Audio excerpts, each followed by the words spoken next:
What's up, everybody, and thank you for tuning into another episode where I interview people just like yourself, unique individuals who have a passion and expertise, something that they want to share with all of you to educate you, to inform you of the world around you, and to hopefully entertain you. So today I have Amanda. She was one of the first ever people who joined me giving out high fives, so that's really cool. But I'll let her introduce herself real quick. I'm Amanda. I'm a criminal justice major. I'm a sophomore. I'm also studying French and women's studies. Oh, really? See, I learn something new every time I do these interviews. So my dad's from France, so I know a lot. Oh, really? So I speak French fluently and that kind of thing. I had no idea. Yeah, see? I'm So not funny. going to try to speak French with you because now I don't want to embarrass myself. Okay, no, I totally understand. Yeah. But so let's get right into it. So, what are you most excited about in life right now? I'm going to be studying abroad for 3 weeks this summer. Nice. So I'm super stoked. Where are you going? Going to Italy. Okay, there you go. In Naples. Going to run a food blog for Okay. my professional writing credit. Now, It's either that or taking legal study, like legal writing. So. Now, I'll tell you, in Naples, especially Rome, Naples area, I know from experience, I have a video which I'll link up above. I was robbed in Italy. Now, that's the most prevalent place for robbery. So be aware. This is like a serious note, guys, before we get into the fun. If you're in Italy, be careful, because you put anything down for a second, it'll be gone. You have your purse, they'll slash your purse, like anything. I talk about it. So yeah, I had to go to the embassy, get a new passport and everything, because they stole my backpack with everything in it. So be aware. I will be very aware. Yeah, it's funny, because at the business school too, they have a sign that says the top place to study abroad is Italy, and I'm like, why? To get into like the real topic here, which is, what are you an expert in? I'm a beauty school grad. Okay. I have a professional makeup artist certification. Nice. Yeah, I'm like the only person in the student film club that does special effects makeup, so I guess that in that context I am the expert. Where do you go to get a certification like that?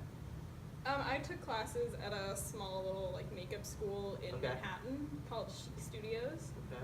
Yeah, I mean there's a lot of different makeup schools that, if you guys are interested in going to makeup school, you could look into for a lot of different kinds of makeup.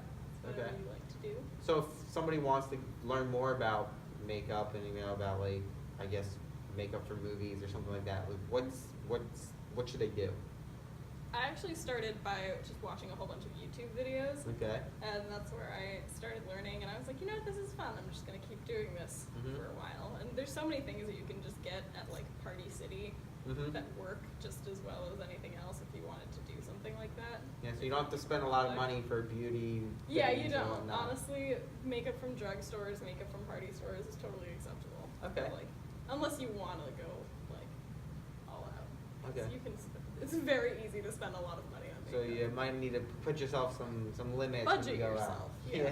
Maybe save up a whole year and then go on a $300 makeup shopping spree. What's the one thing that you think that they should know about makeup or about the industry?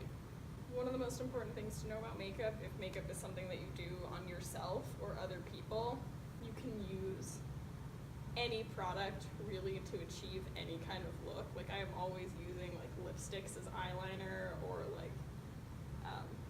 eyeshadow as lipstick. Really doesn't matter that much.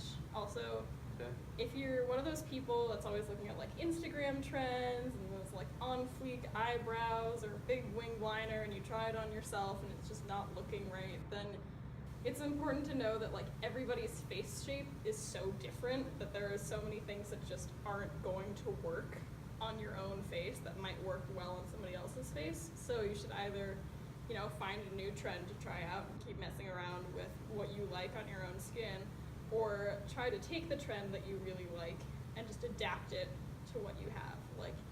If you're trying to do a winged eyeliner and you're worried because maybe you have hooded eyes and it's not showing up, do it with your eyes open, and then you can see where the lines are going to be when you open your eyes, and you can see what it's actually going to look like when your eye is open, as opposed to when you draw it when it's closed and you open it, it's where did it go? It's not there anymore. Yeah. Gotcha. Okay. So just don't feel afraid to mess around. Okay, I like that. Yeah, you gotta test the waters. No matter what you're doing, you have to test the waters. You can't. You won't know what's gonna come out until you try. So. Yeah, exactly. I like that. Now, what's something that you're really passionate about? Maybe a cause or an initiative or something like that. Yeah, the first thing I think of when you say a statistic is the estimated number of sexual assault incidents that go unreported every year. I am taking a class next semester on sex trafficking. And so these issues are very like important to me, also because I also grew up with my mom always being like, oh, you have to make sure that before you get in your car, you check the back seat to make sure nobody's hiding in there, and like be aware of your surroundings at all times, never walk alone at night, that kind of stuff. So especially when I see stories about women who are coming forward, or men who are coming forward with sexual assault, and for whatever reason their allegations are being shut down by others, like, oh, you can't say that about that person, it will ruin their career, or oh, like, men can't get raped, like, you're so lucky you got laid, like, or well, what were you wearing, what were you drinking, that kind of stuff. It's something that I feel very strongly about, and something that I wish I could, change, but you'd have to like uproot a whole social structure. So if you wanted to ask everybody to take like one step, what would that one step be? One step would probably be,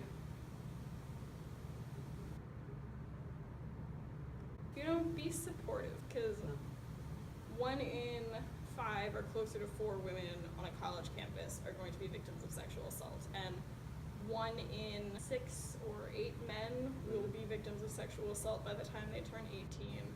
So if you know somebody in your life that, has been a victim of sexual assault, or is, even just worried about becoming a victim of sexual assault, it's not really something that you can kind of just laugh off or roll your eyes at. So I guess my one step would be to support the people in your lives that have been victims of sexual assault, and instead of,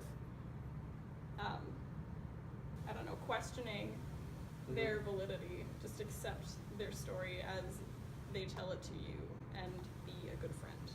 Gotcha. Okay. Yeah. Cool. Well, to end on a break note, I'm going to have a couple fun questions for you. Okay. When I say successful, who or what comes to mind?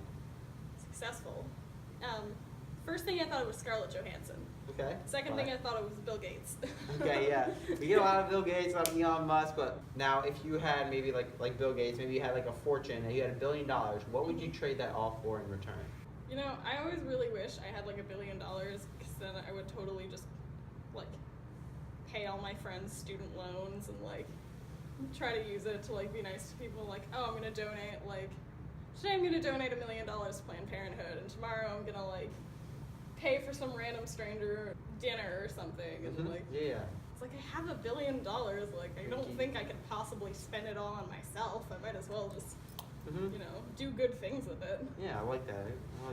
So last question, probably one of my favorite questions, but if you had a billboard that you could put anywhere in the world and you could put anything on it, where would you put it and what would you put on it? Okay, so if I could have a billboard, I would have a billboard of just my face. And it would not have any words. It would be, somewhere metropolitan where a lot of people are going to see it, and it's going to be just my face. And I'm going to subsequently remove all traces of myself from the internet, and like tell everybody that I know, like, maybe I'm not going to fake my own death, but like just tell everybody that I know that if anybody asks, like, I've never existed. And then people will see this giant billboard with my face on it, they'll be like, oh, who is that? And they'll Google it and they'll find nothing. And I will become... be wondering. It'll be just a bunch of articles that say, like, yeah, who is this? Who is this? Yeah, and then I will become an international woman of mystery. All right, and you'll Urban never legend. reveal yourself. I will never reveal myself. I will be a true urban legend. And it is possible to, like, remove yourself from, like, the internet, and, like, people, there's businesses that do that, like, charge a ton of money, but, like, they try to erase everything, but I don't know how much that really works. I will become a cryptid. See me hanging out with Jersey Devils and the Mothman, like. Okay, there you go. All right, well, there you guys go. That is another episode where I interview people just like yourself, unique individuals who have an expertise, a passion, something that they want to share with the world, and that I want to bring to the rest of the world, because I want you to be more aware of the people around you and the world that's around you. So if you guys enjoyed this video, please hit the subscribe button so you won't miss a notification when I upload a new video. And then if you know somebody who would either benefit from this or enjoy this video, please do share it with them as well, because my goal is to reach as many people as possible to make them more aware of the world around them. So please, if you could, hit the subscribe button, share with somebody you know, and then until next time, high five! Woo!